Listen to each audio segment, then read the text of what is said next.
ನಮಸ್ಕಾರ. SR public ನ್ಯೂಸ್ಗೆ ಸ್ವಾಗತ.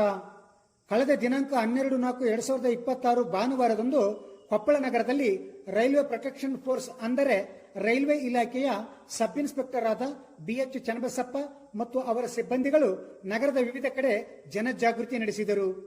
ಕೊಪ್ಪಳ ನಗರದ ರೈಲ್ವೆ ನಿಲ್ದಾಣದ ಪ್ಲಾಟ್ಫಾರ್ಮ್ ಒಂದರಲ್ಲಿ ಹಾಗೂ ವಿವಿಧ ಪ್ರದೇಶದ ಸ್ಥಳೀಯ ನಿವಾಸಿಗಳಿಗೆ, ಕೊಪ್ಪಳ ಭಾಗ್ಯನಗರದ ಜನಗಳಿಗೆ, ಸಾರ್ವಜನಿಕ ಕೇಂದ್ರ ಗ್ರಂಥಾಲಯದಲ್ಲಿರುವ ಸಾರ್ವಜನಿಕರಿಗೆ ಹಾಗೂ ಪ್ರಯಾಣಿಕರಿಗೆ ಜನಜಾಗೃತಿ ನಡೆಸಿದರು.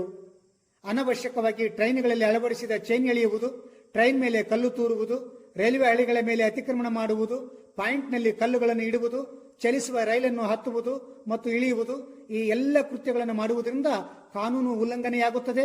ಈ ರೀತಿಯ ಅಪರಾಧ ಕೃತ್ಯಗಳನ್ನು ಎಸಗುವುದರಿಂದ ಶಿಕ್ಷೆಗೆ ಒಳಗಾಗಿ ಅದರ ಪರಿಣಾಮಗಳನ್ನು ಎದುರಿಸಬೇಕಾಗುತ್ತದೆ ಎಂದರು. ಪ್ರಯಾಣಿಕರು ಟ್ರೈನ್ನಲ್ಲಿ ಪ್ರಯಾಣ ಮಾಡುವ ಸಂದರ್ಭದಲ್ಲಿ ಅಪರಿಚಿತ ವ್ಯಕ್ತಿಯಿಂದ ಯಾವುದೇ ತಿಂಡಿ ತಿನಿಸುಗಳನ್ನು ತೆಗೆದುಕೊಳ್ಳಬಾರದು.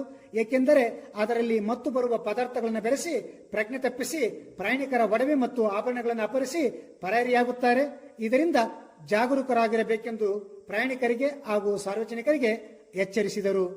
ವರದಿ BH Channappa, SR public news, Koppal.